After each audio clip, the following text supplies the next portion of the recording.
Buenos días. Empezamos con la primera mesa de trabajo. Les agradecemos mucho a nuestros invitados a la primera mesa que hemos denominado Derechos colectivos y propiedad intelectual, el Estado en cuestión.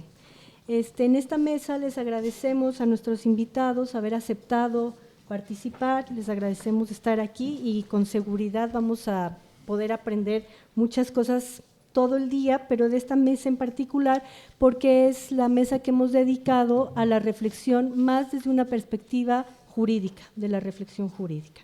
Nos acompañan en esta mesa Jesús Pared Gómez, que es director del Registro Público de Derechos de Autor de Indautor. También nos acompaña Martín Michos Romero, del despacho Basham, Ringe y Correa SC, que tiene, también ahorita voy a leer las reseñas curriculares de cada uno, y Xochitl Zulueta Juan, abogada Xochitl Zulueta Juan, que es nuestra colega de la Coordinación Nacional de Antropología, que está a cargo del programa de peritaje antropológico. Los tres son abogados, digamos, esta es la mesa de los abogados, las y los abogados, en este contexto de, más bien, más general, de antropólogos, ¿no? Entonces, muchas gracias, bienvenidos. En primer término, vamos a darle el uso de la palabra al doctor Jesús Pared Gómez, quien actualmente es director del Registro Público del Derecho de Autor. Es doctor en Derecho, con mención a la mejor tesis en la categoría de doctorado en materia de derechos de autor, con motivo del concurso auspiciado por el Instituto Nacional de Derechos de Autor en ocasión del bicentenario de la Independencia de México y el centenario de la Revolución Mexicana. Es autor del libro El proceso administrativo de infracción intelectual y también del libro Teoría y práctica del derecho de autor, de otro libro también que se titula Originalidad, creatividad y registro del derecho de autor. Coautor en el libro La propiedad intelectual en la era de la globalización, una mirada en el ámbito universitario, entre otras publicaciones. Ha sido expositor en diferentes cursos, seminarios en distintas universidades sobre distintos temas que involucran la reflexión sobre la figura de la propiedad intelectual.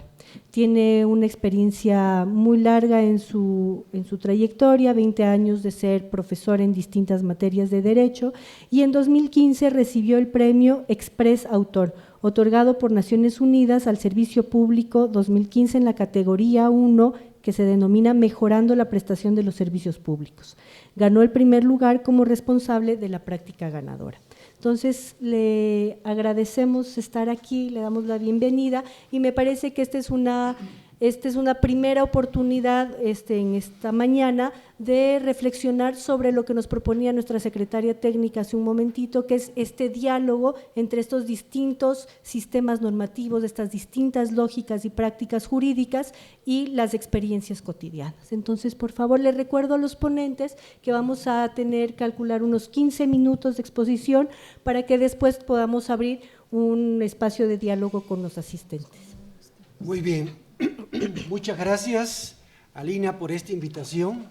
Es un honor estar aquí con ustedes en un día tan importante como hoy y bueno, poder compartir en unos minutos algunas reflexiones sobre el tema que nuestra Ley Federal del Derecho de Autor, que al final de cuentas regula esta materia, denomina en el título 8, de las culturas populares, y en particular hace referencia a las obras de arte popular o artesanal. Históricamente, desde mi punto de vista del derecho de autor, la problemática, y la doctora lo señalaba muy bien, ha sido en que se ha equiparado el tratamiento que se le da a las culturas populares con el tratamiento de los derechos de autor. Y aquí hay que separar porque estamos hablando de bienes jurídicos de distinta naturaleza y por lo tanto de diverso tratamiento. Cuando hablamos de derechos de autor, estamos hablando de que la ley reconoce un conjunto de privilegios, dice prerrogativas y privilegios de carácter moral y patrimonial en favor de los creadores de obras literarias y artísticas. Define la ley en su artículo 3 que obra es toda creación original susceptible de ser divulgada o reproducida por cualquier forma y de cualquier medio, tomando como centro de protección la originalidad, y la originalidad entendida como la expresión de la individualidad del creador, el reflejo de su personalidad, de su estilo propio. En otras palabras, todo aquello que no es copiado. Aquí me estoy autocitando del libro de Originalidad, Creatividad en el Registro de Derechos de Autor, en estricto respeto a derechos de autor. Segunda idea.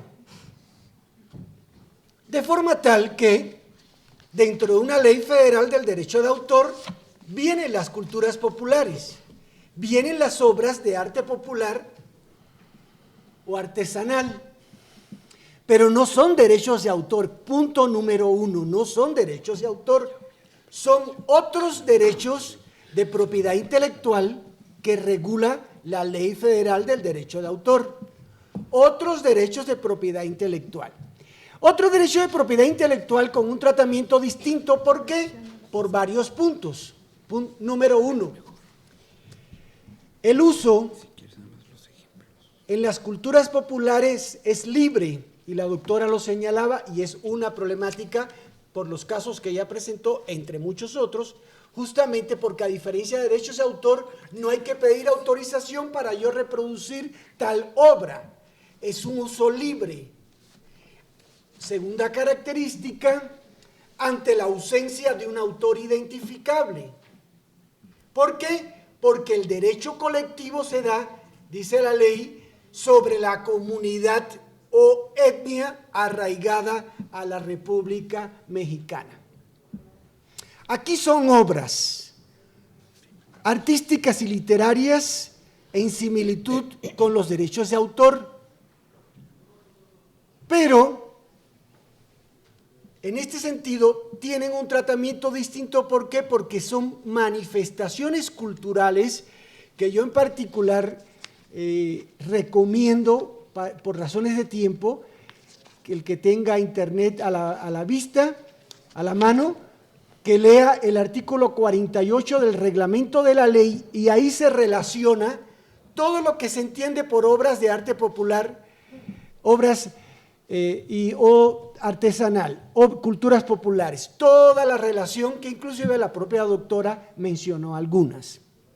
Es una amplia gama, es una amplia gama. A diferencia de los derechos de autor, en la que hay un privilegio, ahí está sujeta a un régimen de autorización, y que el autor o el titular patrimonial autoriza o no autoriza la reproducción, la distribución, la comunicación pública, la explotación de la obra. Aquí no hay que pedir autorización, aquí solamente la Ley Federal de Derecho de Autor sanciona aquellas conductas que atentan contra, cuando la manifestación cultural, la cultura popular se utiliza en condiciones que atenta contra el decoro o la imagen de la comunidad o etnia a la cual pertenecen. Es una infracción conocida como en materia de comercio, que el INPI, el Instituto Mexicano de la Propiedad Industrial, conoce y sanciona. Y también hay una infracción en materia de derechos de autor que conoce el Instituto Nacional del Derecho de Autor, cuando se utiliza una cultura popular sin hacer mención de la comunidad o etnia de la cual es originaria dicha cultura popular. En el orden práctico, como representante del registro público del derecho de autor, de manera muy responsable y muy respetuosa, que en el transcurso de estos años, dos temas han sido fuertes en el registro público. Uno es el tema de las marcas, que aquí tenemos un experto. Pero yo no tengo presentación. Gracias. El tema de las marcas, que ese es otro tema. Y otro tema ha sido la tendencia a querer registrar culturas populares en el registro público del derecho de autor, a querer registrar los típicos vestidos oaxaqueños, chinelos, arte huichol, en todas sus manifestaciones que conocemos, tejidos muy típicos, por ejemplo, de la región de Guanajuato, que aquí hay un conflicto en el orden práctico, porque no hay una base de datos para uno como autoridad donde diga, todo esto es cultura popular y lo que no está aquí ya no es cultura popular. Más bien, en el orden práctico se aplica a medios de información que permitan delimitar que un tejido que puede registrarse como una obra de dibujo, el dibujo entendido como toda creación artística en forma de trazos, líneas, colores, que den una expresión original gráfica, según OMPI, pero ese dibujo artístico que no constituye una cultura popular, porque cuando se pretende registrar una cultura popular, una obra de arte popular o artesanal, se quiere invocar un derecho exclusivo en oposición al derecho de esa región, de esa comunidad, lo cual ha sucedido históricamente y por lo tanto ha afectado o atenta contra el derecho y contra la creación de grandes artesanos.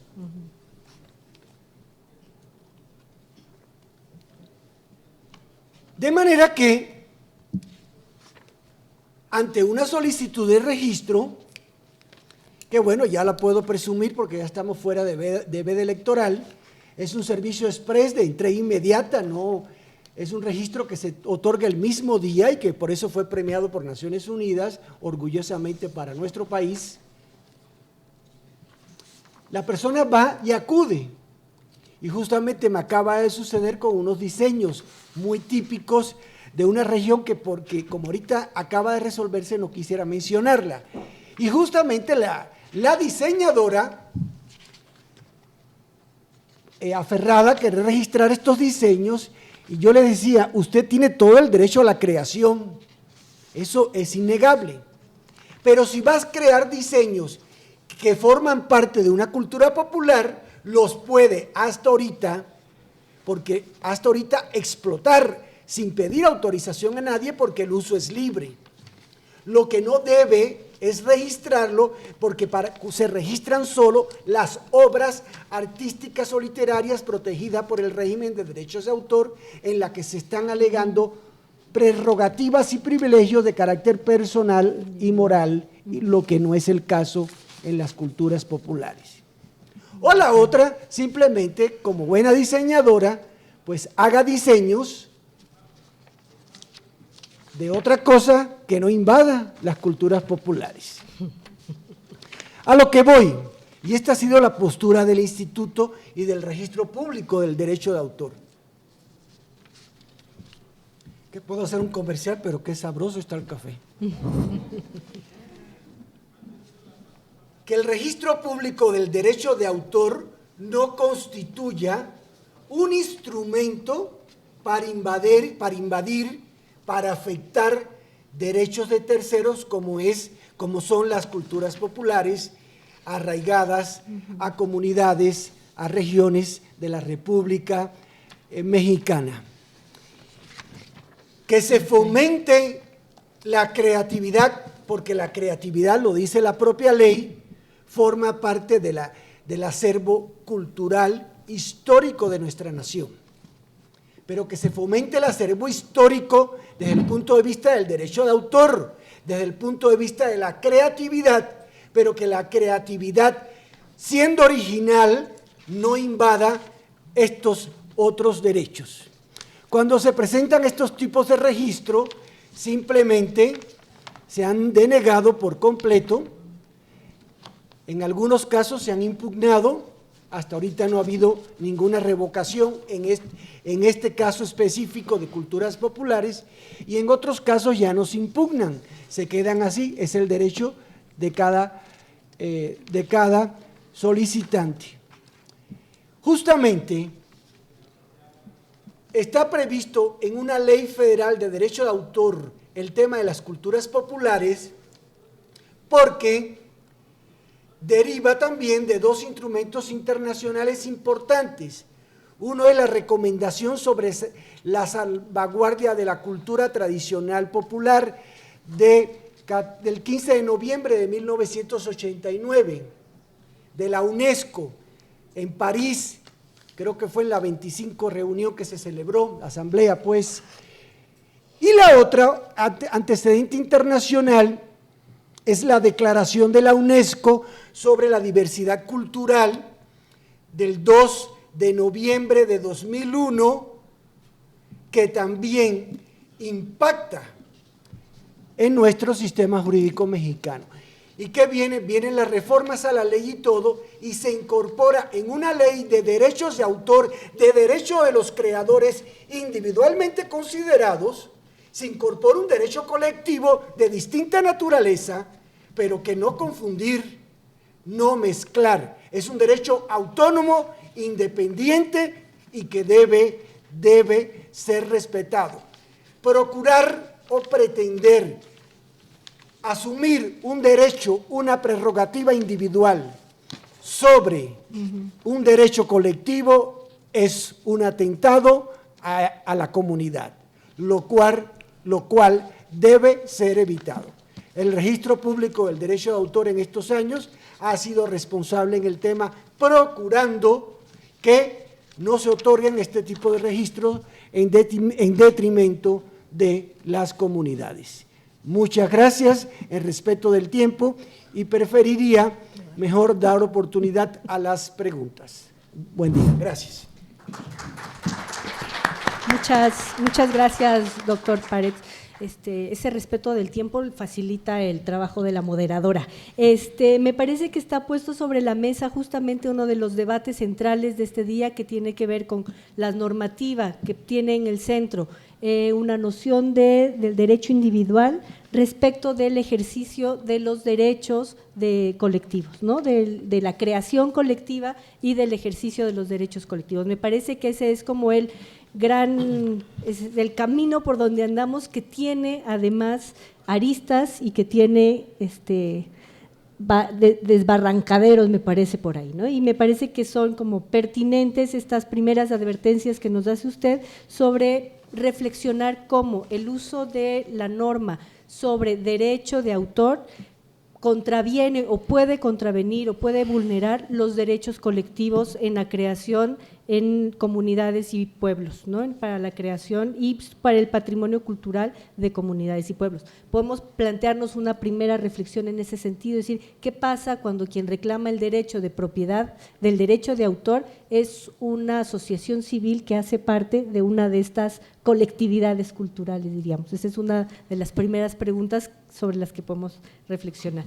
Para continuar, le doy la palabra a mi colega, a nuestra colega Xóchitl Zulueta.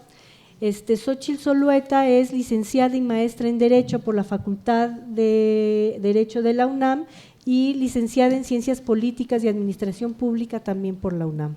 Es especialista en Derecho Indígena, Derechos Colectivos y Derecho Ambiental. Tiene experiencia como haciendo litigio civil, penal y familiar y amparo en diferentes estados de la República. Ha trabajado en el Instituto Nacional Indigenista y en la Comisión Nacional para el Desarrollo de los Pueblos Indígenas. Fue profesora adjunta de la materia de Derecho Indígena en la Facultad de Derecho de la UNAM y profesora y secretaria técnica de la Maestría de Derechos Humanos y Democracia en la Facultad Latinoamericana de Ciencias Sociales en la sede en México. Xóchitl Zulueta ha colaborado en impartición de clases en diversos diplomados, seminarios y talleres sobre derechos humanos, derechos indígenas y ambientales. Ella ha colaborado como especialista en derechos humanos, derecho indígena y ambiental en organizaciones no gubernamentales, tales como Investigaciones Sociales, Históricas y Culturales Contemporáneas, Global Diversity Foundation, IPAS México, Claxo, entre otras. También participó en la elaboración del segundo estudio del país publicado por la CONABIO. Y actualmente, como les decía al inicio de la mesa, Xóchitl es responsable del área de peritaje antropológico en la Coordinación Nacional de Antropología. Gracias, Xóchitl, por participar. Pues muchas gracias. Gracias por su asistencia. Yo lo que voy a abordar es el otro aspecto. Nosotros en la jornada, como ven, pusimos cuestiones sobre propiedad intelectual Y el tema de propiedad intelectual está integrado por dos grandes áreas. Por una parte, lo que el doctor Jesús ya abordó, la parte de derechos de autor. Yo voy a tratar de hablar de los conflictos que se generan en esta otra vertiente de lo que es la propiedad intelectual, que es la propiedad industrial, ¿no? En donde también vamos a encontrar una serie de conflictos que se van a generar con el tema del patrimonio cultural. Ya en la bienvenida nos daban un marco, ¿no?, diciéndonos que el patrimonio cultural de los pueblos tiene que ver con todas estas expresiones que dan esta identidad, ¿no? Y en ese sentido, el patrimonio cultural tiene marcos que regulan este patrimonio desde los derechos colectivos. En ellos está el convenio 169 de la OIT, tenemos a nivel nacional el artículo 2º constitucional, pero también entran en juego el marco de derechos culturales, que también ahí tenemos artículo 4º constitucional, tenemos la Declaración de Friburgo, ¿no?, de UNESCO, tenemos la Declaración de Salvaguarda también de Diversidad Cultural, que nos hablan de estos derechos culturales que entonces se entretejen, y estos dos marcos reconocen lo que ya el doctor Jesús nos hablaba, un sujeto que es un sujeto colectivo, no un sujeto individual. Y ese es el primer punto, me parece, de conflicto cuando entramos a los temas o a querer empatar estos temas de derechos colectivos, derechos culturales y derechos de propiedad intelectual, cuando estamos hablando de sujetos colectivos frente a derechos de propiedad intelectual que nacieron para reconocer derechos individuales, ¿no? Ese es nuestro primer punto de conflicto. Y en el tema de propiedad industrial, es un tema que se ha venido discutiendo a nivel internacional sobre cómo lograr una regulación que empate estos dos marcos. No es nuevo, desde los 80 la Organización Mundial de Propiedad Intelectual empezó a poner en el debate el tema de los derechos colectivos y la propiedad industrial. Y hasta la fecha no hemos logrado un consenso, ¿no? Si ustedes entran a la página de la Organización Mundial de Propiedad Intelectual, hay un comité intergubernamental que es específico sobre cuestiones de conocimiento tradicional, y ellos han llevado una serie de discusiones en los que se han ido tratando de acordar conceptos, ¿no?, desde qué entendemos por conocimiento tradicional, desde cómo, qué son recursos genéticos, qué son expresiones culturales tradicionales. El punto que quiero poner a debate es que en estas discusiones o en el marco de propiedad industrial tiene que ver principalmente con lo que se ubican como las marcas, las patentes, los signos distintivos, todo lo que tiene que ver con esta creación diversa, los derechos de autor. Y ahí encontramos que a lo largo, ¿no?, de los últimos años se han documentado casos en los cuales entran en controversia estas cuestiones. Por ejemplo, la cuestión de las farmacéuticas, en el uso de conocimientos tradicionales, conocimientos médicos, por ejemplo, en el uso de plantas. Se han dado patentes en las cuales la obtención del activo se hizo primero a través de conocimientos tradicionales en comunidades a nivel mundial. Tenemos también otro punto de conflicto en la cuestión, por ejemplo, de las marcas, ¿no?, en donde hay empresas que han utilizado, por ejemplo, nombres de pueblos indígenas. Aquí en México tenemos dos casos que al menos hemos ubicado de cerveceras, ¿no?, en el sur, en Chiapas, hay la cerveza Tzotzil, ¿no?, así se llama, es una marca que fue autorizada por el Instituto de Propiedad Industrial, entonces existe la marca Tzotzil. Y en el norte tenemos también la cerveza Cucapán, ¿no?, que son dos marcas que lo que están utilizando es el nombre de un pueblo sin que el pueblo haya autorizado, ¿no?, el uso de este nombre como marca. También entramos en cuestión, ¿no?, de qué tan viable o no es la protección, por ejemplo, de las denominaciones de origen. Las denominaciones de origen, que son esta protección que la propiedad industrial contempla para proteger un producto que nace de una región y que el ser característico de una región da ciertas características, ¿no?, a ese producto. Y bueno, en México tenemos cerca de 9 denominaciones de origen que protegen, por ejemplo, entre ellas el mezcal, el tequila, el bacanora. que se ha utilizado, ¿no?, como un medio de protección, pero que también tiene su contraparte, porque las denominaciones de origen son descriptivas y te dicen de qué región, de qué estado, de qué comunidades son donde esos productos salen, y el gran problema es que si una comunidad queda fuera de esa denominación de origen, entonces ya no está protegida, ¿no? Son parte de las discusiones. Tenemos otro caso, por ejemplo, en el norte con la marca Seri, ¿no?, que fue una propuesta que se impulsó por parte de del entonces INI, el Instituto Nacional Indigenista, para proteger las artesanías, pero bueno, ahí el conflicto fue igual que en la marca. Quienes tuvieron que acudir a hacer el registro fueron algunas organizaciones y no entró todas las comunidades o todos los miembros de la comunidad Seri, y entonces el problema era los que no están dentro de estas organizaciones que registraron la marca no podían hacer uso de la marca Seri. Empezó una serie de conflictos internos que ocasionó que posteriormente ellos dejaran de utilizar, ¿no?, este sistema de protección como marcas, ¿no? Entonces, esto nos evidencia justo estos conflictos cuando nosotros estamos intentando aplicar un marco regulatorio que está basado en derechos de propiedad individual a un caso que tiene que ver con derechos de colectivos.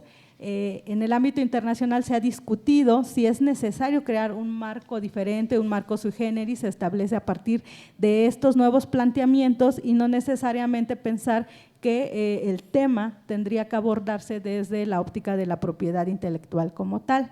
Y en ese sentido, parte de las discusiones que se señalan es ¿qué debemos hacer? ¿Debemos regular a las comunidades en el registro de sus creaciones o de sus conocimientos, o en realidad necesitamos buscar un marco jurídico que en realidad ponga reglas para los terceros, es decir, para las particulares empresas que quieren acceder a este patrimonio, ¿no?, y en el cual el Estado, obviamente a través de instituciones, juegue un papel importante para regular estos accesos, ¿no? Es parte de las cuestiones que se están actualmente discutiendo.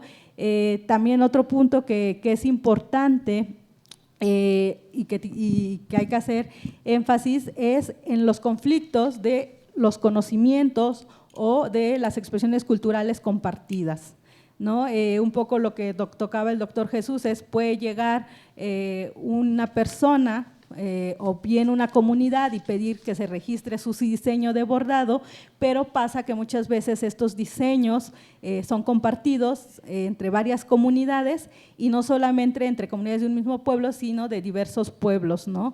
Igual pasa con los conocimientos. Nosotros hemos visto o documentado casos en donde dos pueblos distintos, pero que comparten un mismo ecosistema, hacen uso de las mismas plantas y por lo tanto las usan de forma muy similar, ¿no? Entonces, dices, en esos casos, si nosotros llevamos estas problemáticas a inscribirlas dentro del marco de propiedad industrial, por ejemplo, para un procedimiento y la obtención de un activo, ¿a quién se lo reconoce? ¿A cuál pueblo? ¿No? Cuando son compartidos, ¿qué procede en estos casos? Son otro de los puntos que dentro de OMPI se están discutiendo.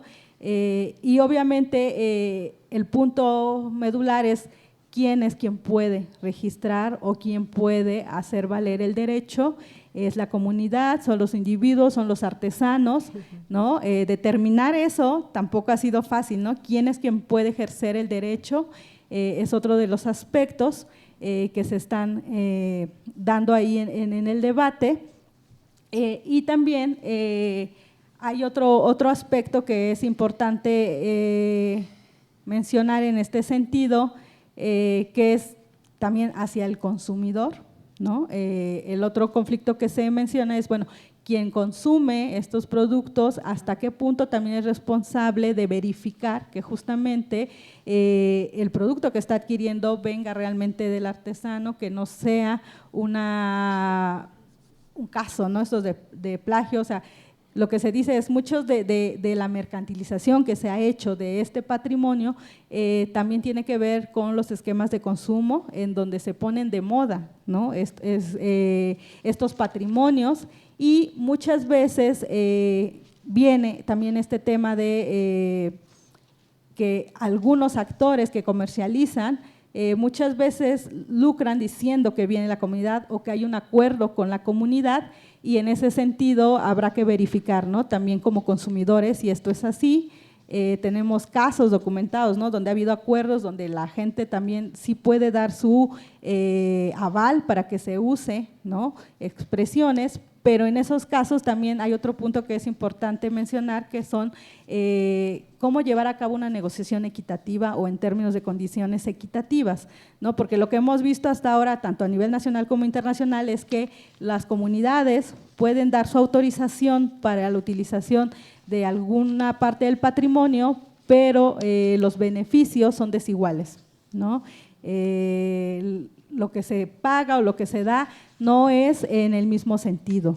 Entonces, me parece que en el tema hay muchos puntos que están todavía pendientes por discutir, que hay que entrar. Me parece que estas mesas van a dar justo esos puntos, y también ver, ¿no?, si bien el marco no es del todo satisfactorio o no logra cubrir todos estos aspectos, también es importante pensar que con los elementos que ya tenemos puede haber posibilidad también de defensa, ¿no? No pensar tampoco que porque los marcos no están incluyendo ahorita una cuestión de derechos colectivos o derechos culturales, o no ha habido esta armonización, es imposible la defensa. Creo que sí hay posibilidad de defensa, pero creo que apenas estamos iniciando en el tema. Al menos en México me parece que también otro problema es que las instituciones no tenemos claro qué nos toca de este tema, y entonces cuando las comunidades ahorita están iniciando procesos de cómo protegemos, pues bueno, también me parece que hay esta problemática en donde las instituciones no sabemos hasta dónde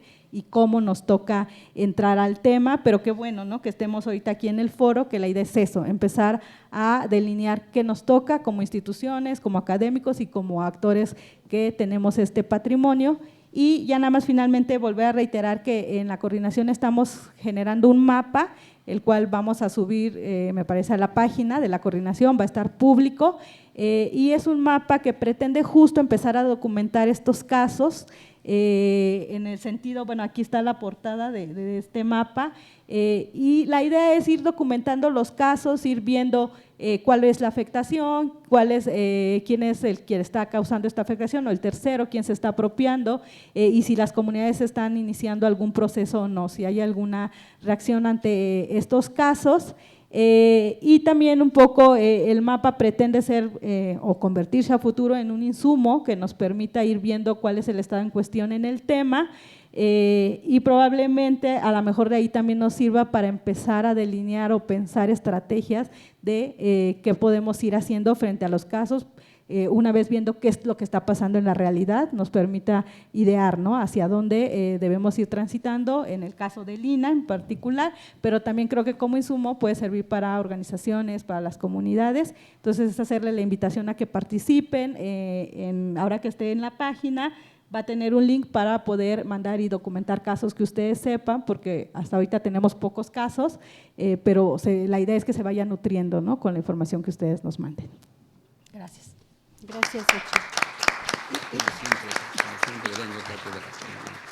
Muchas gracias, Xochitl. Me parece que tenemos, decía Aida Castilleja hace un momento, que había que ir tejiendo fino, ¿no?, ir hilando muy fino. Me parece que poco a poco vamos encontrando distintas hebras que tienen que irse tejiendo, ¿no?, para ir encontrando estos espacios sobre los que debemos reflexionar. Me parece, solo llamo la atención sobre todas las cosas de las que mencionaba Xochitl. Ahorita quiero llamar la atención sobre esto último que decía, que es aprender a utilizar, que a pesar de que no tenemos o que quisiéramos siempre, o que siempre la norma o el aparato normativo con el que contamos nunca es del todo perfecto, siempre es perfectible, no es el deseable, hay quien le parezca muy poquito. Me parece que esto que ella menciona, es decir, hay que aprender a utilizar de lo que tenemos, qué espacios hay para construir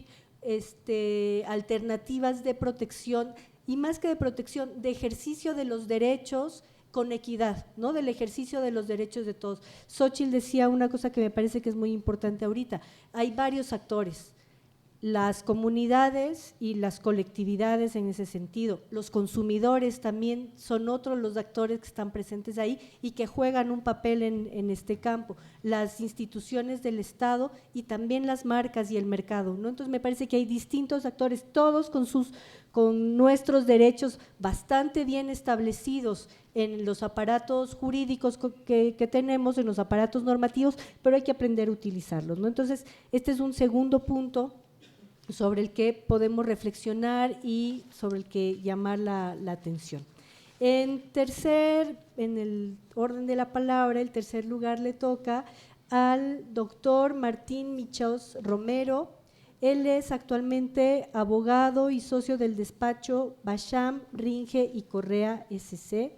Es licenciado en Derecho por la Universidad Iberoamericana, maestro en Derecho comparado por la Universidad de Illinois y doctor en Derecho de la Universidad Panamericana. Conferencista en propiedad intelectual en distintas universidades nacionales y extranjeras y en foros internacionales. Es colaborador en varias publicaciones nacionales e internacionales especializadas en la propiedad intelectual e industrial.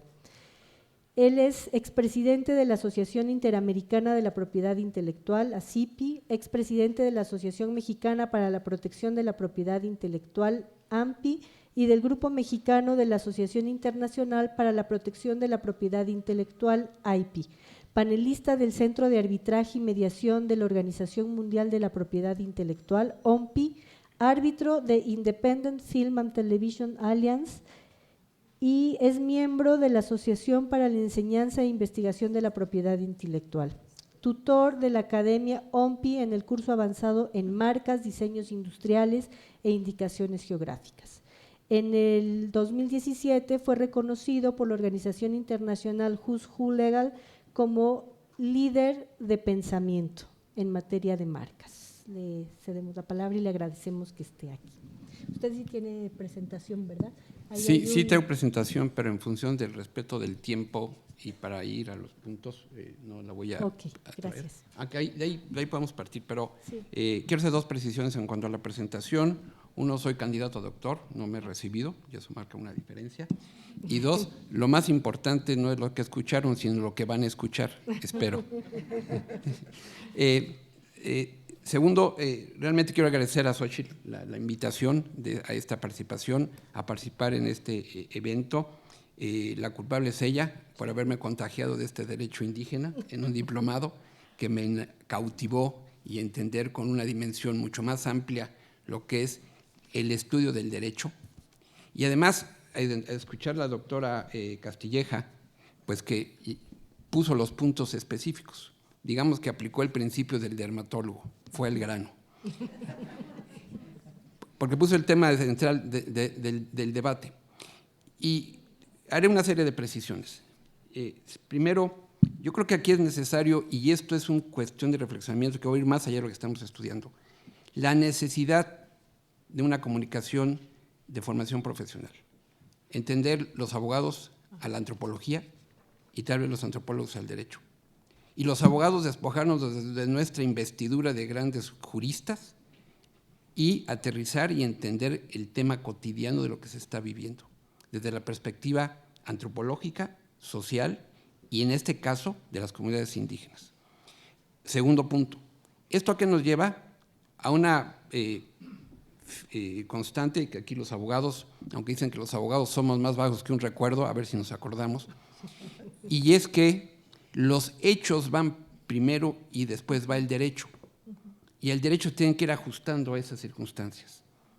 Por lo tanto, y aquí viene la propiedad intelectual fue concebida de ciertas circunstancias, pero obviamente la evolución humana ha tenido todos estos avances, y eso por citar simplemente lo que son las nuevas tecnologías, programas de ordenador, invenciones que han transformado y puesto en debate los principios del derecho de autor, y el derecho de autor los ha resuelto. Ejemplos concretos, invenciones tales como la imprenta, la videocasetera, la fotocopiadora, el micrófono, simplemente la televisión, la cámara cinematográfica, y ahora estamos en la inteligencia artificial. Pero ¿qué pasa con la parte humana, con esta parte antropológica? ¿Cómo se debe entonces la propiedad intelectual ajustar a estas nuevas exigencias, por decir nuevas entre comillas? y no quedarnos fosilizados como, y perdón que me atrevo a usar términos de antropología, en principios que además estamos obligados, y principalmente la autoridad, a aplicar porque si hay una ley. Y además, esto sin cuestionar otro tema. Aquí estamos hablando de patrimonio. ¿Es patrimonio o es una herencia cultural? ¿Es un patrimonio como un esquema dentro del Estado? Entonces, ¿a quién le corresponde o a quién le pertenece? ¿O es que es una herencia cultural de la sociedad? Y ahí nada más lo puntualizo para dejar el tema y que nos puede abrir un serie de debates. En la presentación, les digo, no lo voy a llevar a cabo. Está y celebro, insisto, haber escuchado a la doctora Castilleja, porque hizo referencia a la Declaración de las Naciones Unidas sobre los derechos de los pueblos indígenas. Y ahí está hecho el reconocimiento de los derechos colectivos y la propiedad intelectual, en donde tiene que haber un entendimiento, un acercamiento y no un rompimiento. Y el hecho de que cómo puedan beneficiarse las comunidades por el beneficio de su trabajo, bueno, ¿cuáles son algunas herramientas? Y una de ellas debe ser la propiedad intelectual, ajustada a las necesidades que se estén dando. Al día de hoy, como bien lo señaló Jesús, estamos sujetos a un marco jurídico, y muy vasto, y además aquí concurren el derechos humanos, derecho ambiental y derecho a la propiedad intelectual, nomás para complicar un poco el panorama. Entonces, no se circunscribe solamente a la propiedad intelectual, es un planteamiento tal vez holístico y donde se requiere de escucharnos y entendernos, y no solamente ver el punto de vista de un lado. Y el abogado, ¿cómo va a buscar las soluciones? Insisto, con el marco jurídico actual, el que tenemos, y es lo que tiene que aplicar la autoridad, o cómo estamos nosotros buscando soluciones en esto. Y aquí es donde Xochitl muy claramente lo señala, en la OMPI, en la Comunidad de Propiedad Intelectual, en el Comité Específico de Derechos de los Pueblos Indígenas, Conocimientos Tradicionales, sí se ha discutido por mucho tiempo, buscar soluciones al respecto. Y sí, como en muchos foros, hay intereses diferentes. No es obra de un beneficiario o obra de la caridad. Son intereses que están en juego. Y cómo ciertos países deben hacer valer sus derechos. Y en el nuestro y los países megadiversos, este es un elemento fundamental. Y por el tiempo, entonces, ¿qué pasa con sin entrar también a la discusión que, insisto, la doctora Castilleja casi me hizo la mitad de la tarea, entre la discusión del patrimonio cultural material o inmaterial? Pero vámonos al punto. Acceso a recursos genéticos. La Convención de Biodiversidad y Nagoya. Ahí hay un instrumento importante, ya México lo ratificó. ¿Para qué? Ante nuestra riqueza de recursos genéticos, y hago esta precisión. Bueno, me dijo la coordinadora que tengo hasta las 4 de la mañana, entonces no hay problema. Hago una precisión. El recurso genético per se no es una invención, existe en la naturaleza. Su proceso, su manipulación puede generar una invención, implica una intervención de la mano del hombre. Entonces aquí el debate es de quién van a ser los beneficios derivados de donde se obtiene el recurso genético, o quien obtuvo el recurso genético es un procesamiento, un aislamiento del componente activo y es un medicamento. Y Nagoya trata de resolver este problema, que es precisamente un protocolo de la Convención de la Biodiversidad. Es para lograr el consentimiento previo e informado de las comunidades y negociaciones que permitan obtener beneficios precisamente de esas comunidades donde está ese recurso genético. Y de ahí, entonces, también intervienen, de alguna manera, la Ley General de Equilibrio Ecológico y Protección del Ambiente, la Ley General de Desarrollo Forestal y Sustentable, la Ley General de Vida Silvestre, la Ley General de Pesca y Acuacultura, que hay disposiciones que están orientadas a proteger el conocimiento tradicional biológico y de las comunidades indígenas. Es cierto, está ya por más un cuerpo legislativo. El tema que está pasando en la práctica. Ahí ese es el punto que tenemos que trabajar, pero todos, de manera conjunta. Pero hay estos instrumentos que, además de la Ley Federal de Derechos de Autor, de la Ley de Propiedad Industrial, de la Ley de Variedades Vegetales, donde están los principios y cómo regular y cómo se protege la biodiversidad, e incluso en función de las comunidades indígenas para efecto de acceso a los recursos genéticos. Y además, ¿por qué si tenemos esta riqueza ante esta problemática y ese sentimiento de despojo, entonces la comunidad prefiere mantenerla en resguardo cuando pueda aportar un beneficio a la humanidad con un beneficio para ellos indudable, como a través de negociaciones y asesoramientos fundamentalmente? Y en el otro aspecto, en la parte de los signos distintivos que también Xochitl precisó, hay una serie de figuras insisto, tal como está el régimen, que son apoyos que pueden servir a las comunidades. Uno, las marcas colectivas. Es decir, son instrumentos que pueden ayudar para proteger. Déjame ver si aquí tengo algún ejemplo que nos pueda… no sé si a dónde lo dirijo o para… Acá. Creo que arriba, ¿dónde está el proyector? O a la pantalla. Y si no, si pueden pasarla desde allá. Las marcas colectivas, es decir, son marcas que pueden utilizarse por asociaciones de productores, ejidos, que tienen como fin utilizar esa marca y además, cuando se solicita, en este caso ante el INPI, se tiene que hacer una lista de los miembros de esa colectividad que la pueden usar de manera individual, aunque no pueden disponer de ella, es decir, no pueden transmitir los derechos, porque la marca y los beneficios que ahí se deriven son para la colectividad. Otra figura que Xochitl la mencionó, las denominaciones de origen. Es distinta las menciones de origen en las indicaciones geográficas y las indicaciones de procedencia. Por cuestión de tiempo no hago la precisión. Las dimensiones de origen están reguladas por un tratado internacional, que es el Arreglo de Lisboa, que busca el reconocimiento de la mención de origen por condiciones humanas y climatológicas, donde se elabora cierto producto y lleva el producto en nombre de la región, el más común es tequila, mezcal, el mango ataulfo, cámbar de Chiapas, y donde esas, a veces, ante el señor Xochitl, se pudiera ampliar el municipio de protección, obviamente haciendo las… Sí, gracias. Haciendo las precisiones correspondientes. ¿Para qué? Para que no suceda esto.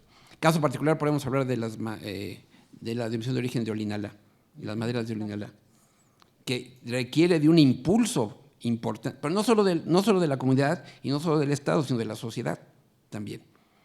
¿Y qué está pasando? Y si en esas áreas, por temas de seguridad, pues no tiene el progreso suficiente. Hay este otro factor que incide en el tema y afecta a las comunidades. Y habrá que cómo buscar la solución. La indicación geográfica recientemente se acaba de incluir en la ley, pero es importante en función de qué, de que se reconozcan las denominaciones de origen y o indicaciones geográficas, sí, mexicanas, pero también de mexicanas en el exterior. ¿Y por qué es importante que la mención de origen tequila sea oficialmente reconocida no solamente en México, sino en China o en la Unión Europea? Y evitar que allá se obtengan beneficios derivados de explotar una mercancía, una bebida que no cumple con los condicionamientos necesarios de una denominación de origen mexicana. Y eso es el comercio internacional y va de entrada y de salida. Y también, déjenme ver si están aquí los… bueno. Por ejemplo, las guitarras de Paracho, famosas en el mundo, Y todos los productores se pusieron de acuerdo y aunque cada quien puede diferenciar por la forma de elaborar el producto, son reconocidos. Y esta es la protección positiva, es decir, preventiva. También están los muebles de tallado de chátaro, los tejidos artesanales, y es una asociación. Aquí el gran debate, que lo vimos si no, Auri Xochitl no me regañe, si no me aprenden bien de su clase, el que se requiere el constituirse como asociación civil. Entonces viene ahí la formalización, cuando la comunidad no se va a formalizar. ¿Cómo buscamos mecanismos que eso se pueda resolver y no se quede ahí? Y entonces la comunidad se sienta que no tiene un esquema de protección. Las dimensiones de origen, como les decía, son estas las que están actualmente reconocidas, y lo que representa en ingresos, uno, a los estados, pero también a las comunidades que ahí trabajan. Y de igual manera están las indicaciones geográficas. Aquí están. Y ahora, ante el INPI, se van a poder… Aquí viene, otra vez viene el tema que con la doctora Castilleja quedó pendiente, si es patrimonio de herencia cultural, porque es el Estado el titular de las denominaciones de origen y las indicaciones geográficas. Deben ser ellos o en qué rol tienen las comunidades. Pero también genera una fuente de producción y beneficios económicos directos a las comunidades. Y aquí, como les digo, son ejemplos para no abusar del tiempo, casos concretos, y veamos las experiencias de otros países, no para importarlas y aplicarlas, simplemente conocerlas y ajustar nuestra realidad. Esto en Nueva Zelanda, precisamente se quiso registrar esto como marca, es el nombre de una danza maori, Hakamate, y donde obviamente se impidió el registro, y la Cámara de Representantes de los Maoris intentó registrarlo como marca y tampoco incluso se les fue considerado para no darles la exclusividad. Pero hay otro caso, por ejemplo, positivo, esto, obviamente las Catrinas de Barro de Cápula, donde están protegidas como marca colectiva y son estandartes, digamos, desde el punto de vista de generación de ingresos a la comunidad. De igual manera, estas fibras vegetales de la ribera del lago de Pátzcuaro, pero como ven, se constituye una asociación civil. Aquí viene el tema del debate con Xóchitl, si es derecho indígena, si es derecho positivo, como decía Gabriela, cómo entretejemos aquí con las tejedoras que son expertas. Estas sillas de opopeo, también como marcas colectivas, las expresiones culturales e indicaciones geográficas, o las como tequila orinalá que les mencionaba. Y aquí, por ejemplo, este es un diseño industrial, como una artesanía. Gran interesante hasta dónde está la aplicación industrial y el efecto artesanal, y por qué tenemos muy conceptualizado que la artesanía o el artesano parecería que esté en un nivel inferior al artista. Claro que no, debe considerarse los mismos estándares. ¿Dónde está el proceso de una obra de arte y una obra de artesanía? ¿O son meras concepciones artificiales, digamos, ¿no? Y ahí, ¿qué implica para un artesano o un artista la protección bajo el ámbito del derecho de autor? Este caso interesante en Australia de esta autora Banduk Marika, que logró obviamente evitar la reproducción indebida de su obra y para una alfombra donde sin su autorización se reprodujo estas imágenes. La original es de mi izquierda, de su izquierda, la copia fue la de la derecha, y obtuvo obviamente daños y perjuicios precisamente por la reproducción indebida. El caso del Lego de Nueva Zelanda, no sé qué tanto estén familiarizados con él. En este caso es curioso y no sé cómo ande de tiempo. 3 minutitos, pero luego hay espacio para… Muy bien. Imagínense, en algún momento de toda nuestra infancia tuvimos estos bloquecitos. Estos bloques fueron motivo de una patente, la cual en su momento pasó al dominio público. El bloque quisieron registrarlo como marca tridimensional y ya no fue posible. Entonces transformaron el concepto a el desarrollo de juguetes, ya no solo en base a bloques.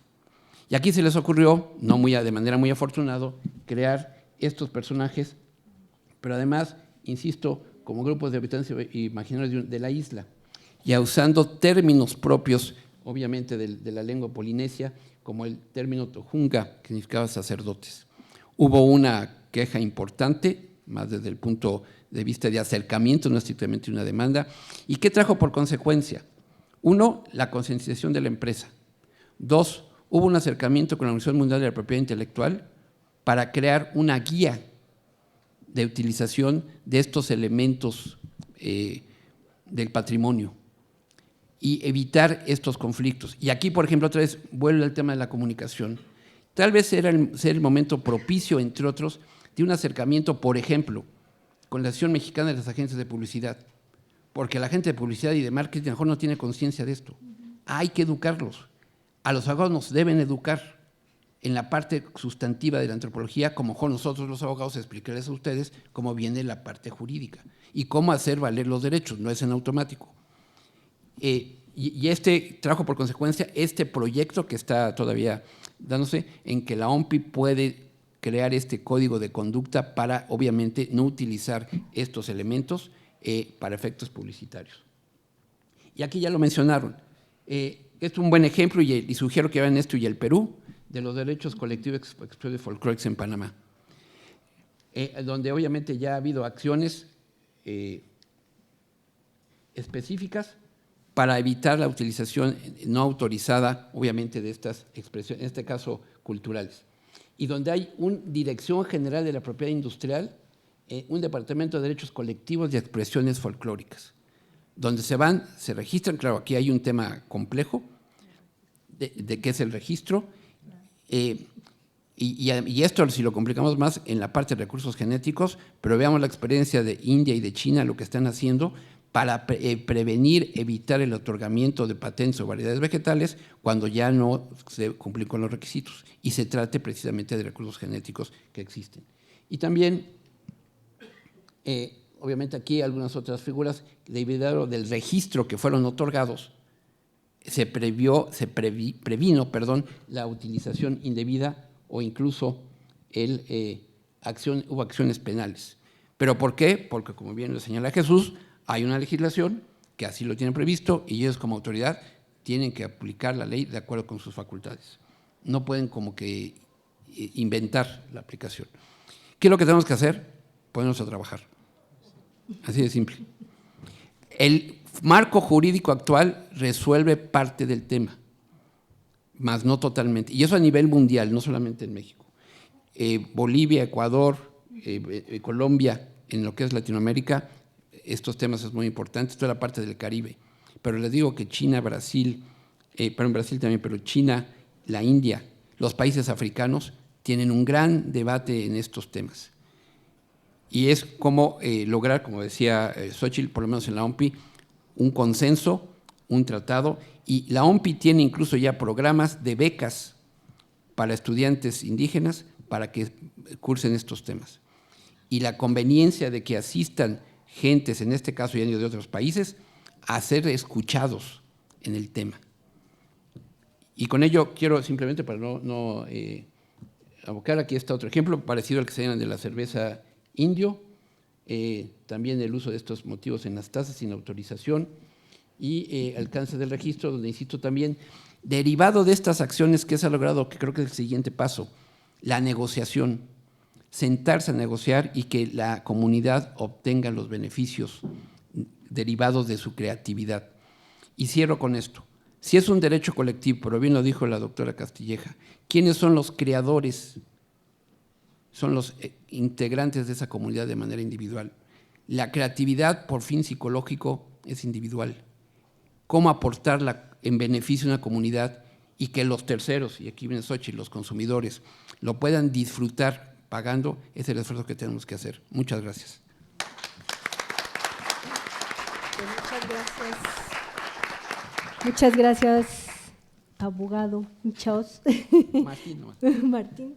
Me parece que ha sido las tres se complementan, me parece que son tres presentaciones que se complementan muy bien. De esta última me parece que podemos poner de relieve la necesidad de un diálogo no solo interdisciplinario, sino intersectorial, esto último que decía sobre, por ejemplo, el papel que tiene la publicidad y los medios de comunicación en todas estas temáticas. Otro punto importante tiene que ver con la evolución del derecho frente a la casuística, ¿no? Cómo el derecho se adapta a los casos que vamos enfrentando, eso que me parece que es fundamental. Y la siguiente mesa me parece que nos va a permitir, conociendo casos, establecer un diálogo interesante en ese sentido. Y se plantea otro tema central, que es un tema que está planteado, no me dejará mentir Xóchitl, desde que empieza a desarrollarse la idea de los derechos indígenas. ¿Quién es el titular de los derechos? O sea, la titularidad de los derechos, ¿quién puede ejercerlos? Porque podemos desarrollar normativa, pero esa normativa tiene que ejercerse, un derecho tiene que ejercerse, ¿quién lo ejerce? ¿No? ¿Quién puede ejercerlo? Una comunidad en abstracto, una persona que se considera parte de esta colectividad o una asociación civil, ¿no? Constituida, que es una entidad de derecho público, pero no necesariamente es una comunidad indígena. Entonces, tenemos esta discusión que sirve para este caso y para todos en donde están presentes los ejercicios de los derechos colectivos. Y finalmente, otra cosa sobre la que quiero llamar la atención tiene que ver con los riesgos de la hiperregulación. O sea, cuando empezamos a hiperregular todo, esto me llama la atención sobre el registro, porque por un lado hiperregulamos y al hiperregular cosificamos. ¿Y qué le pasa a la creación y a la creación colectiva cuando cosificamos? Porque registramos, establecemos un modelo, un tipo y entonces tenemos que cumplir el tipo, ¿no? Esa es una de las cosas sobre las que me parece que se puede pensar desde el marco del derecho, ¿no? Y en diálogo con la antropología y las experiencias de los creadores. Y finalmente otra cosa sobre la que quiero llamar la atención, que me parece importante, son las tradiciones jurídicas distintas, por ejemplo, en el mundo anglosajón, pensando en los maorís, por ejemplo, ¿no? O los casos que hay en Estados Unidos o Canadá, y el mundo latino, el derecho latino y el derecho en el mundo anglosajón, en contextos, por ejemplo, de la renegociación del Tratado de Libre Comercio, ¿no? Recursos genéticos, etcétera, en el que estamos insertos. Pues la mesa se abre a sus participaciones, preguntas. Les pido por favor que levanten la mano, tomamos 3 o 4 preguntas y las contestamos. Les pido por favor preguntas puntuales, ¿no? Yo sé que siempre tenemos mucho que decir, pero les pido por favor que procuremos hacer preguntas puntuales. Ya, tenemos 1, 2, 3, 4, 5, 6 preguntas sobre la mesa. Compañera. Sí, gracias. Felicidades a todos los ponentes, muy interesante. Una pregunta a la mesa es si están al tanto de la iniciativa del diputado Arturo Huicochea Alanís sobre protección de conocimientos y expresiones culturales tradicionales de los pueblos indígenas que se está votando actualmente en la Cámara de Diputados, y cuál es su parecer al respecto. Gracias. Les pido que se identifiquen brevemente en su participación.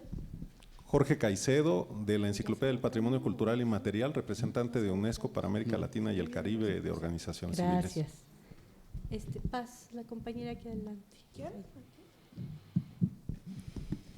Muchísimas gracias. Mi nombre es Jimena Chi, soy abogada especialista en temas de propiedad intelectual y la pregunta básicamente está concentrada con el concepto de dominio público. Hoy en día, como está redactada la Ley Federal de Derecho de Autor, es un régimen de excepción y lo que genera es que aquel conocimiento tradicional que no tenga un autor identificable cae en la esfera del dominio público. ¿No es esto una afrenta y una negativa directa al ejercicio y el reconocimiento de una legitimación de los pueblos originarios? Esto a nivel práctico, a nosotros como abogados nos cuesta muchísimo trabajo construir un caso, por ejemplo, de infracción, cuando se dice que el autor bajo el concepto o la noción occidental de autoría no es identificable.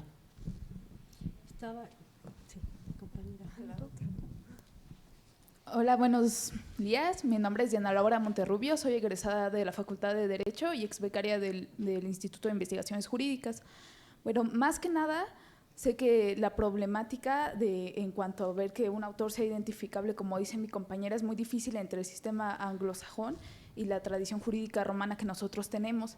En cuanto a la práctica de la defensa de los derechos colectivos de los pueblos indígenas, en la parte procesal, ni tanto la Ley de Propiedad Industrial ni tanto la Ley Federal del Derecho de Autor reconocen a las personas colectivas, que es el punto más importante. Ver la defensa en un caso de IMC, cuando el solicitante pide, no sé, la protección de los casos que hemos visto tanto de Sara, de Mango y de otros tipos de diseños que están por ejemplo, en suéteres y bordados. ¿De dónde viene usted, perdón? Yo, de la UNAM, soy egresada de la Facultad de Derecho. Muchas gracias. ¿Cómo hacer? Y también para no sobreregular cosas que tanto están en el reglamento de la Ley Federal de Derecho de Autor a la ley. Gracias. Paz. Es necesario que se levanten para que puedan salir en la transmisión, por favor.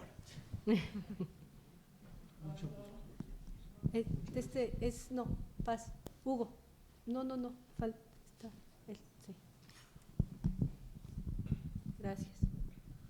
Bueno, ¿quieren que me levante? Bueno, ya, creo que sí me pueden ver. Hugo López, de la DEAS, parte también del instituto, del INA. 2 cuestiones solamente. Una, ¿cuáles serían los vacíos más urgentes a cubrir en la reglamentación actual? Y 2, se habló en un momento de la relación que puede haber entre 2 marcos disciplinarios, el de la antropología y el del derecho. Y creo que ciertamente hace falta un entendimiento suficiente que permita una correspondencia.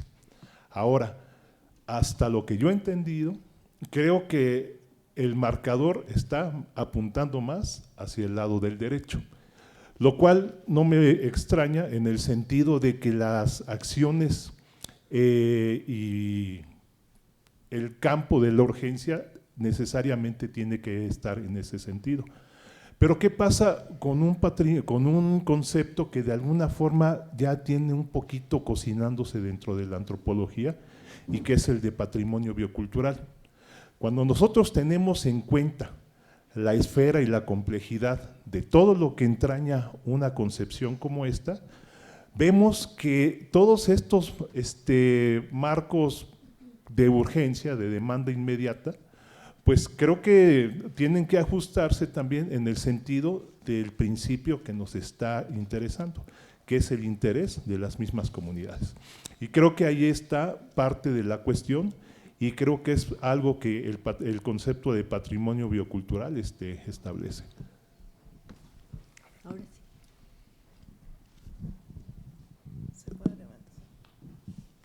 Buenos días, gracias por la exposición.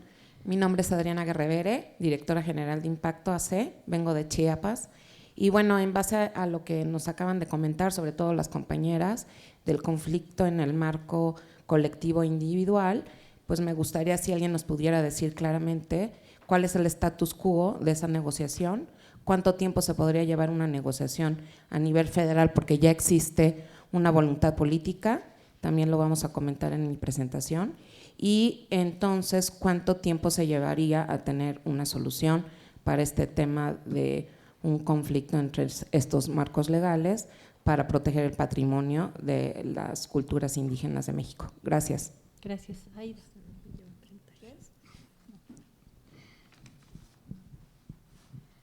Buenos días, nuevamente Aida Castilleja, Instituto de Antropología.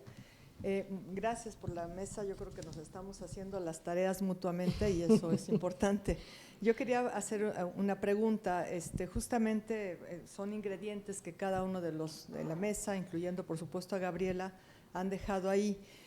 Una alternativa, una opción es la defensa de los derechos desde los propios pueblos indígenas, pero la otra es la obligación del derecho, del reconocimiento de esos, la obligación del Estado del reconocimiento de esos derechos. Si pensamos en un esquema en el que son los pueblos indígenas los que bajo cualquier modalidad registran, esa es una vía.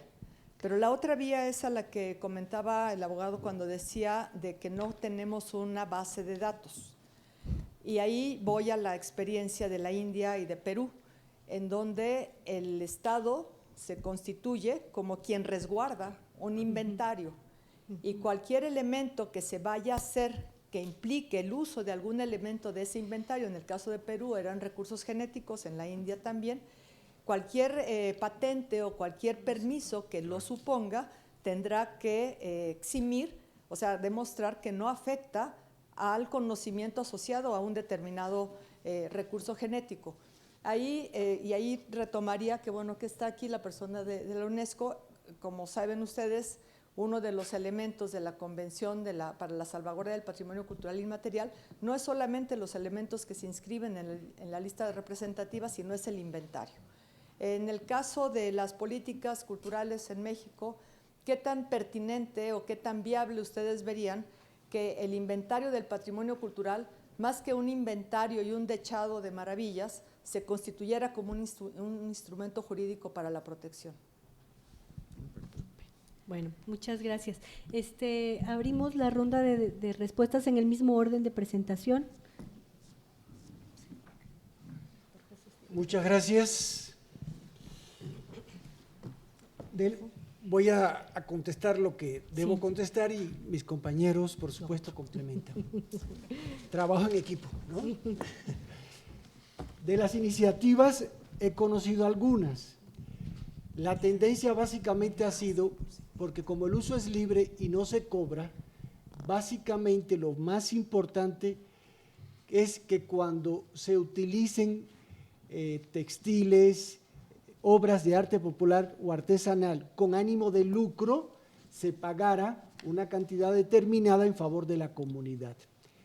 En lo personal desconozco los términos de la última. Cuando el tema de la francesa tomó fuerza, después volvió otra vez y ya te agradecería que me le hicieras llegar para tomarlo presente. Pero definitivamente yo creo que sí es el momento de que haya tal vez algún cambio en el orden jurídico. El dominio público en derechos de autor, porque las abogadas hablaron, pero no todos son abogados. En derechos de autor, el dominio público, ¿qué significa? Significa que la obra ya pasó del periodo de protección de la ley.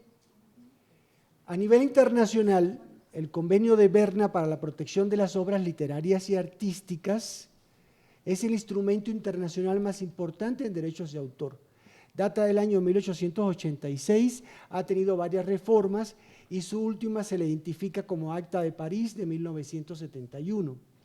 Este convenio establece una protección mínima, un nivel de protección mínima para todos los países, en el que 193 países en el planeta somos miembros de este convenio, que 50 años después de la muerte del autor. En el nuestro, hasta el 2003 eran 75 y en julio del 2003 se aumenta la protección, la vida del autor y 100 años después de muerto el autor. México es el país de protección, hasta donde yo conozco, más alto de protección para los autores. Ahora, esto es una opinión personal y porque la pregunta siempre uno debe responderlo. Es una pregunta de interpretación compleja, un poco técnica, con un enfoque, un fondo muy jurídico, pero con mi originalidad pretendo contestarla. Solo cae del dominio público, ¿no?, aquello que estuvo protegido, y solo está protegido aquello que fue obra literaria o artística en términos de Berna y en términos de nuestra Ley Federal de Derecho de Autor, que en su artículo 3 establece todas las ramas protegidas por el derecho de autor. Las culturas populares no han sido obras protegidas por el derecho de autor, son manifestaciones culturales, culturas populares, obras de arte popular o artesanal con un tratamiento distinto al derecho de autor. Por lo tanto, no caen nunca en el dominio público. Dominio público, doy la referencia del artículo para consulta. De acuerdo a nuestra ley 152, dice que el uso es libre de las obras, respetando el derecho moral. ¿Y qué es respetar el derecho moral para los que no tienen mucha vinculación con la materia? Es simplemente dar el crédito correspondiente a los autores, es respetar la integridad de la obra, es decir, que no sea deformada, modificada o mutilada, sino es con la autorización del autor. Hay que respetar, el respeto a la obra, a su integridad, y por lo tanto el uso es libre. Hay una obra de Adolfo Hitler, Mi lucha, que no me pregunte por qué, pero los alemanes no querían que se autorizara su explotación aquí en México, en idioma español, y fue traducida sin autorización y comercializada en territorio mexicano y comprada por una editorial seria, lo que desconoce, un librero, una librería. La librería nunca tuvo el cuidado, firmó un contrato de, bueno, ¿en calidad de qué me la estás dando? Eres el titular de estos derechos. El titular ha sido la República de Alemania, en particular el Estado de Baviera.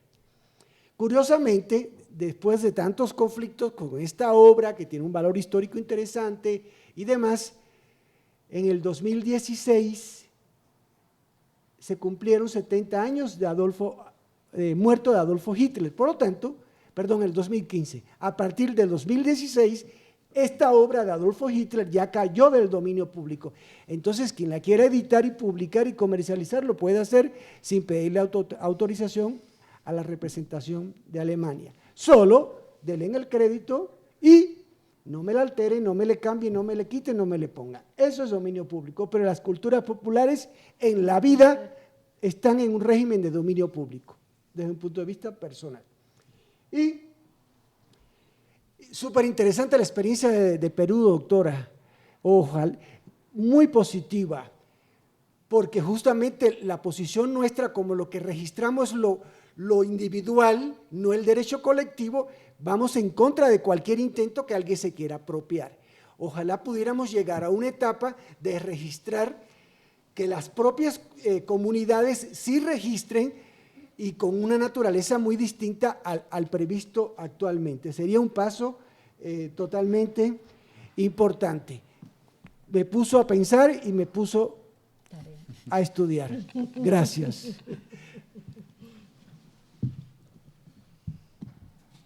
Gracias. Y perdón tantito nada más. Y hago una aclaración. ¿Saben cuál es el problema también que tenemos actualmente? El registro público del derecho de autor, aquí hay un experto en marcas.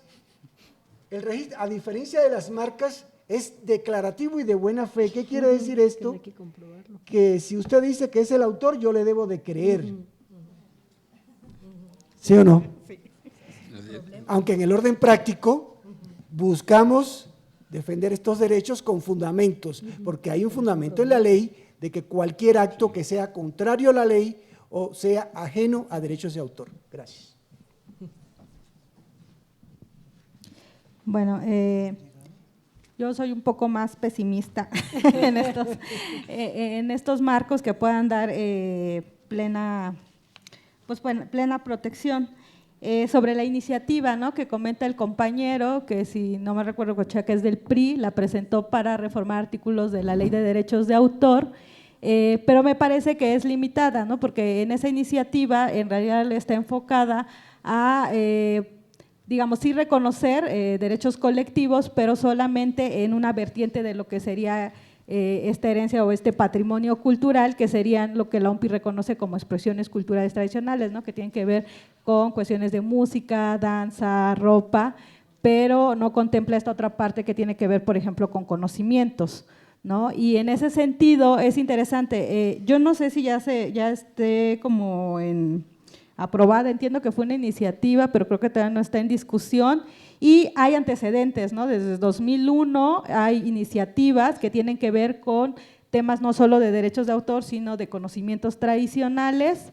2001 fue Nordhausen del PAN, también tenemos en 2004, 2003, o sea, han habido varias iniciativas para tratar de regular el tema o para tratar de armonizar estos marcos, pero hasta ahorita no ha sido un tema, digamos, de prioridad tampoco, ¿no? Porque eso pasa en estas discusiones legislativas que tiene que ver mucho con los intereses, ¿no?, que están en ese momento, y al menos este tema no ha sido de interés o de la agenda. Entonces, aunque ha habido iniciativas, no se ha llegado, ¿no?, a una normativa. No sé si con esta iniciativa se logre, me parece que la tienen ahí, pero tampoco ha tomado el impulso, ¿no?, para pasar. Pero ya lo decía Jesús, ¿no?, también la tónica en estas iniciativas ha sido en delegar al Estado, en algunas a través de la CDI, en otras a crear otra figura, pero que sea el Estado quien regule y quien lleve este catálogo de cuál serían, ¿no?, los conocimientos que tendrían que protegerse. Y en ese sentido, vinculando un poco con lo que Aida señalaba, a mí me parece que estos inventarios, ¿no?, que ya se han utilizado en otros países, pueden ser una opción de protección, siempre y cuando tampoco se limite a eso, ¿no? Porque ese es el gran problema, incluso en India, y eso que está pasando, que el inventario se vuelve mecanismo de protección, y si la comunidad o el pueblo no va y registra, ¿no?, si no lo lleva a este inventario, entonces quedan fuera de esa protección. Y creo que ese es el gran problema de pensar que solo los inventarios podrían ser una forma, ¿no?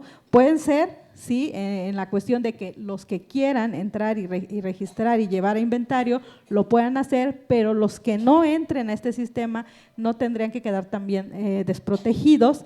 En el caso de México, por ejemplo, no tenemos ahorita una armonización, pero, por ejemplo, el amparo me parece está siendo una vía para llevar esta protección. Puede ser, ¿no? No hemos tenido ningún proceso judicial en el tema, pero creo que el amparo sería una vía. Lo otro que también sería importante, en lo que mencionan las compañeras, que el término de dominio público abre, a mí me parece que sí abre a que cualquiera pueda utilizar, y justo lo que no se está cumpliendo es que cualquiera lo está utilizando, pero no reconocen estos derechos morales de dónde vienen, de dónde retoman. Pero me parece que podemos transitar a partir del tema de derechos humanos y de esta reforma al artículo 1 a algo que es bien importante, ¿no?, que es esta interpretación conforme que establece la Constitución.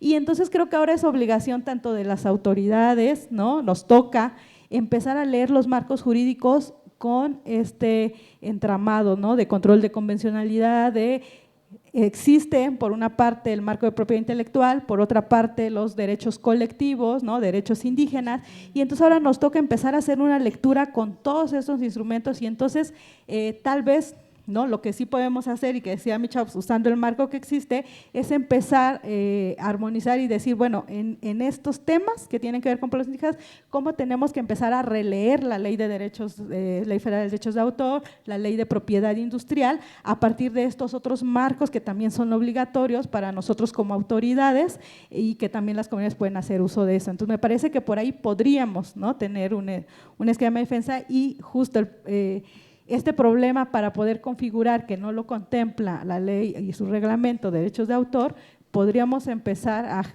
nos toca crear como abogados también estas nuevas interpretaciones a partir de estos marcos, que no es salirnos, sino es hacer estos controles, ¿no?, de convencionales, estas interpretaciones, ¿no?, interpretación conforme a estos derechos.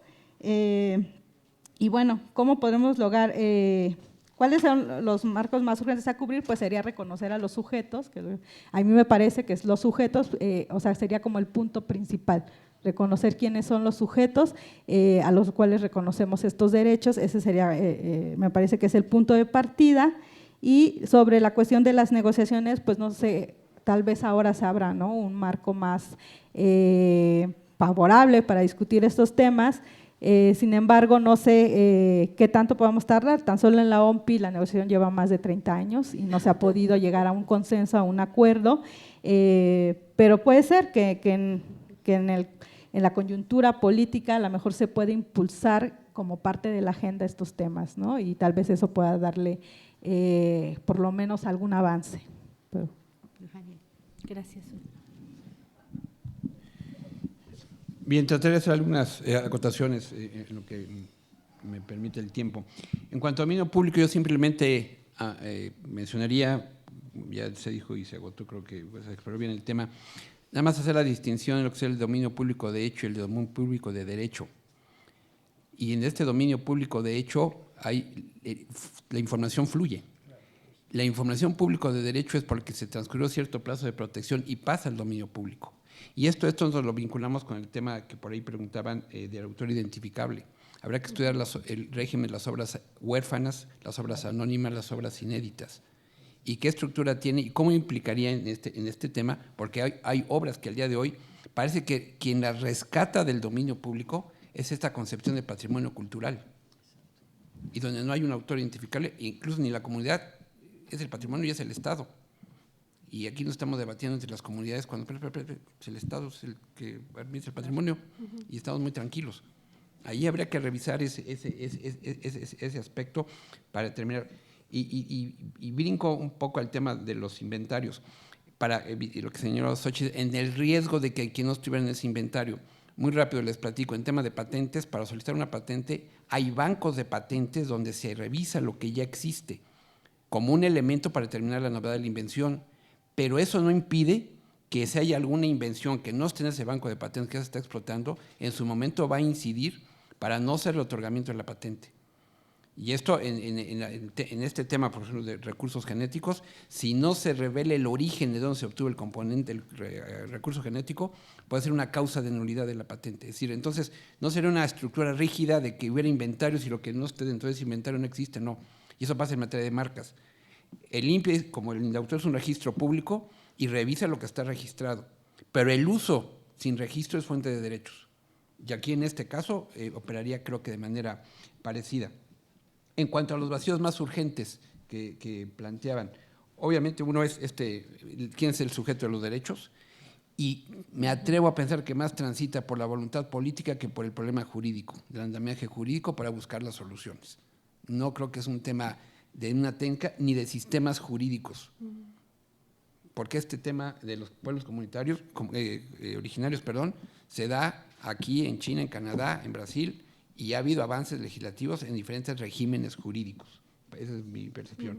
Y en cuanto a la negociación de estos conflictos que bien señalaba Xochitl, que llevan 30 años, con lo que hay, valga la expresión, ahora hay herramientas jurídicas que nos permitirían resolverlo. Es decir, estoy un poco aquí aventurando, estoy consciente. Hay las figuras de los contratos de licencia. ¿Cómo hacer la autorización? Licencias gratuitas, licencias permanentes, en donde a jugar este debate de lo individual y lo colectivo, pues ¿cómo lo resolvemos? Pues si fue el creador y una persona, le da la autorización perpetua a la comunidad. sí, bajo esta concepción jurídica occidental, ¿no? En el tema indígena va a ser en los usos y costumbres y pertenece a la comunidad. Bueno, ¿cómo lo ajustamos?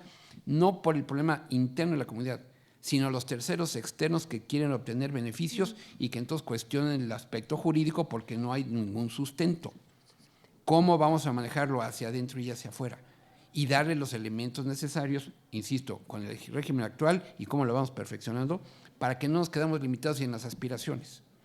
Y entonces vayamos todas estas circunstancias y nos quedamos en la resignación, ¿no? Y en la buena voluntad, ¿no? ¿Qué acciones jurídicas se pueden llevar a cabo bajo una instrumentación jurídica como con lo que hay? Muchas gracias. Bueno, pues yo creo que con estas participaciones cerramos esta mesa para poder pasar a la siguiente mesa de exposición de los casos, de casos que conocemos. Le hacemos una pausa chiquita, 10 minutitos, y regresamos a la siguiente mesa, pero estamos un poquito rebasados del tiempo, como siempre. Les agradecemos mucho su participación. Gracias.